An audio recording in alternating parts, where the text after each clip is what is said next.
Чим ви збираєтеся бити по Москві? Ситуація на фронті загострюється не просто так. Ворог тисне там, де може, концентрує сили, накопичує ресурс і намагається створити враження переваги. І це не лише військова історія.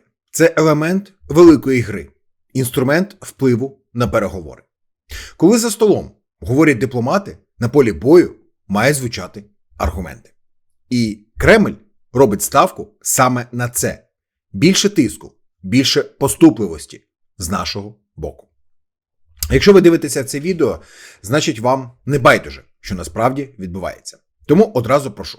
Підпишіться на канал, підтримайте Newsroom, поставте вподобайку. Бо те, про що ми зараз говоритимемо, це не телевізійна картинка і не солодкі обіцянки. Це реальність, яка стає все жорстокішою. Паралельно з цим всім удари по енергетиці. Хтось ще досі питає, чому Путін порушив так зване енергетичне перемир'я? А з чого ви взяли, що він зобов'язаний його дотримуватись? Людина, яка десятиліттями будує політику на брехні і силі, раптом мала стати гарантом слова. Він розраховував на мороз, на страх, на темні квартали великих міст, на те, що холод зламає нас швидше, ніж ракети. Логіка проста і цинічна. Великі міста – це соціальна напруга. Якщо там почнуться проблеми з теплом, світлом, водою, з'явиться роздратування, а отже з'явиться і хаос. А далі вулиця, а далі тиск на владу. Ви знаєте, ця схема не нова. Її готували роками. Можливо, вона могла б спрацювати у 2014-2015, але зараз, сьогодні вже 2026, і українці вже інші. Рівень ненависті до агресора і рівень внутрішнього гарту просто не порівняти з тим, що було колись раніше. Так, Київ пробуксовує. І тут уже питання, ви знаєте, не лише до війни, а й до управління. Бо якщо одні міста, такі як Харків, Дніпро, Запоріжжя, Одеса, демонструють зібраність і реакцію, то столиця нашої України іноді виглядає, як би то м'якше сказати, розгублено. І коли лунають дивні цифри про сотні тисяч виїхавших, а насправді йдеться про людей, що щодня приїжджають з передмість, це не просто помилка, це показник якості управління. Але, ви знаєте, ставка Кремля не спрацювала. Українці швидше розберуть паркет у власних квартирах, ніж погодяться на капітуляцію. Морози не стали переломним фактором. І все ж таки удари продовжаться. По підстанціях, по розподільчих вузлах, розрахунок на виснаження ніхто не скасовував. І тут ми підходимо до іншої болючої теми – протиповітряна оборона. Начальник управління комунікацій повітряних сил Юрій Ігнат прямо заявив – ракет бракує. Деякі комплекси стоять без боєкомплекту. Це вже не чутки, це офіційна позиція. І більше у відкритому просторі не скажеш. Але проблема, ви знаєте, не тільки в кількості, проблема в системності роботи. Петріот виробляють насправді не лише у Сполучених Штатах, а ще й у Японії. Японія ще у 2023 році була готова до певних рішень. Чому це не було доведено до результату? Чому ми постійно дізнаємося про завищені ціни, про дивні посередницькі схеми, про те, що, так домовились? Це питання не лише до фронту, це питання до відповідальності. Президент говорить про якийсь там міфічний можливий блекаут у Москві. Звучить це дуже красиво.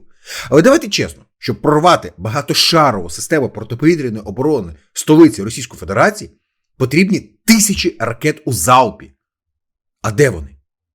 Рік тому звучала цифра – 3000 ракет.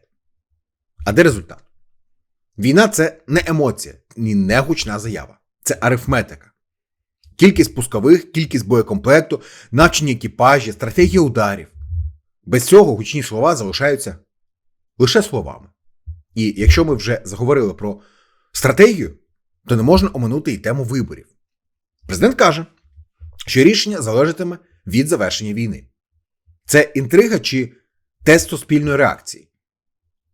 Соціологія показує, насправді, коливання довіри. Кадрові рішення, гучні призначення – це все теж елемент гри. Політика не зупинилася. Вона просто змінила декорації.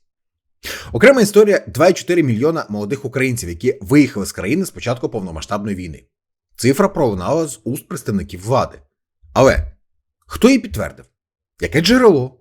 І чому про це сказали саме зараз? Ви знаєте, інформаційні лакмусові папірці запускаються не просто так. Бо кожна цифра може бути аргументом на майбутніх виборах. Мовляв, ми зберегли покоління. Але війна – це ще і мобілізаційний ресурс. І питання, хто буде на фронті завтра, ніхто не скасовував. Мобілізація сьогодні працює далеко не на повну потужність. За законом це спільна відповідальність президента, уряду, місцевої влади, підприємств, військових структур. Але фактично гребе лише один весляр – Збройні сили. Решта або буксує, або ж уникає рішень. У 2022 році ключові кадрові рішення залишали тил без чіткої вертикалі управління. Тимчасово виконуючи без права ухвалювати кадрові рішення і фінансові рішення – це не система, це імітація.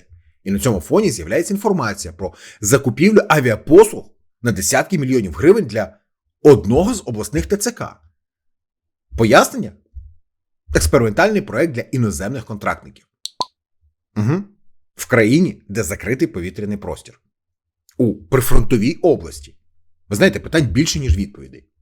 І поки на фронті бракує ракет, у тилу знаходяться кошти на доволі, скажімо так, такі дивні ініціативи. Ми повинні говорити про це вголос, бо мовчання – це завжди чиясь вигода. Друзі, якщо ви дослухали до цього моменту, напишіть у коментарях, з якого міста чи країни ви нас дивитесь. Нам важливо бачити, де наша аудиторія, де українці тримають зв'язок із домом. Підтримайте канал фінансово, якщо, звичайно, маєте на сьогодні таку можливість.